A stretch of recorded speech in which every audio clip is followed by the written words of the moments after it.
The Berenstain Bears, Trick or Treat. Written by Stan and Jan Berenstein. The sights and sounds of autumn were all around as Mama Bear pushed her shopping cart along the path that led to the Bear family's treehouse. The trees and shrubs were ablaze with color. Farmer Ben's pumpkin stood bright orange in the October sun. The crows cawed noisily as they searched the stubble for bits of corn. Wild geese in great V formations honked high in the sky as they flew south. But the surest sign of the season was inside the treehouse, hiding behind Papa Bear's easy chair. It was Brother Bear waiting to try out his Halloween costume on Mama. It wasn't Halloween yet, but brother and sister couldn't wait to try on their new costumes. Sister was going to be a beautiful ballerina. "Well, what do you think?" she asked, taking the third position. "Shh," said Brother. "Mama's coming." Brother had chosen to be a spooky monster on Halloween. He had bought the spookiest monster mask he could find, and Mama made the rest of the costume. "Boo!" he shouted as Mama came in with the groceries. "Help! A monster!" she cried, pretending to be frightened. "It's only me, Mama," he said, showing his face. "So it is," said Mama. "Well, that just goes to show that appearances can be deceiving." "Appearances can be deceiving? What's that mean?" asked Sister. "It's just a grown-up way of saying that things aren't always what they look like," explained Mama as she unpacked the groceries. "Look, goodies," said Brother. "Hands off, please," said Mama. "Those are for trick-or-treaters who come to our house tomorrow night." Brother and Sister were very excited about Halloween, and a little nervous too. This was the first year they would be going trick-or-treating without a grown-up along to supervise. "I'm not so sure I like the idea of them going by themselves," said Papa as he carved the pumpkin he got from Farmer Ben. "It's pretty spooky out there," he added, making a scary face at the cubs. "Now, Papa," said Mama, "if Brother and Sister want to accept the challenge of going out on their own, I think we should encourage them. But remember," she continued, turning to the cubs, "there'll be strict rules. You'll stay in your own neighborhood, and you won't eat any of the treats until you're back home." "Besides," said Brother, "we won't really be by ourselves. We made a trick-or-treat date with Cousin Freddie, Lizzie Bruin, and Queenie McBear." "There," said Papa, putting the finishing touches on the jack-o'-lantern. Then he lit a candle inside it and turned out all the lights. It was pretty scary. The next day, Brother and Sister began planning the trick-or-treat route they'd follow that night.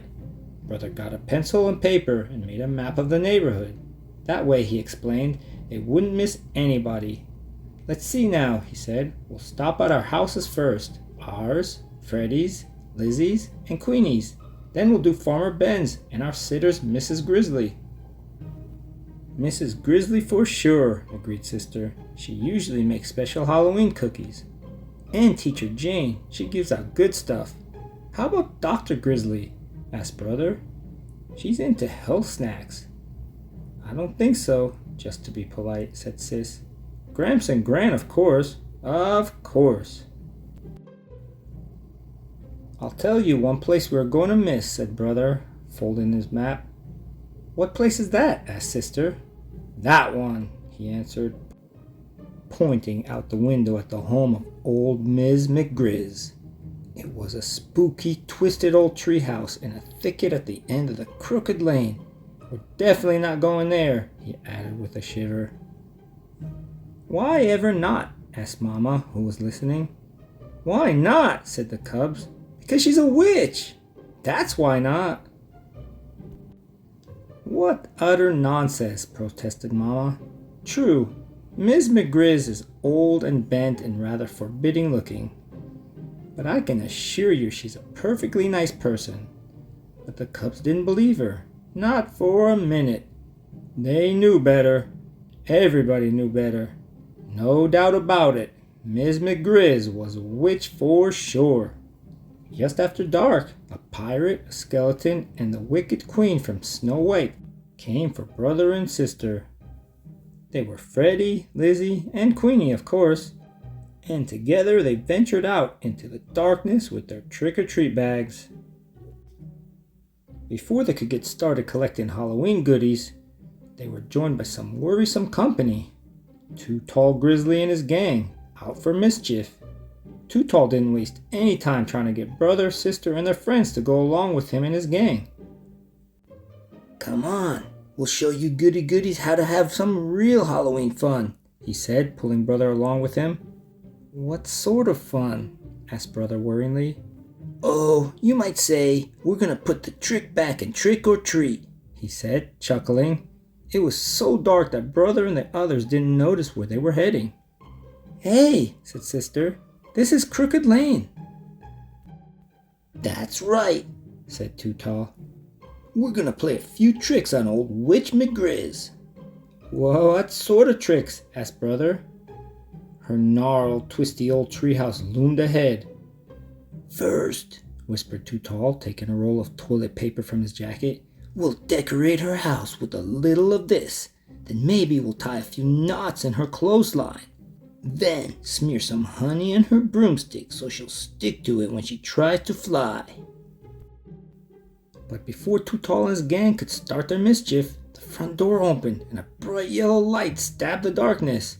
And there, in the doorway, stood the frightening figure of old Ms. McGrizz. "Aha!" she said in a gravely voice. "I'm ready for you." She then led the terrified cubs into a cozy living room. To their great surprise, there was a big tray of beautiful candy apples, all prepared for Halloween visitors. "Mama was right," whispered sister to brother. "Ms. McGrizz really is a sweet, kind old person." The cubs thanked her for the beautiful apples and went about the rest of their trick-or-treat business. Later that evening, brother and sister were at home looking over all the treats they had collected. The beautiful candy apples stood out, and Papa asked where they came from. "From Ms. McGrizz," answered brother. "From that scary-looking old grouch puss that lives down Crooked Lane?" said Papa. "That's right," said brother, taking a delicious bite of his candy apple. "You must really try to remember, Papa," said sister, giving her apple a little lick. "Appearances can be quite deceiving."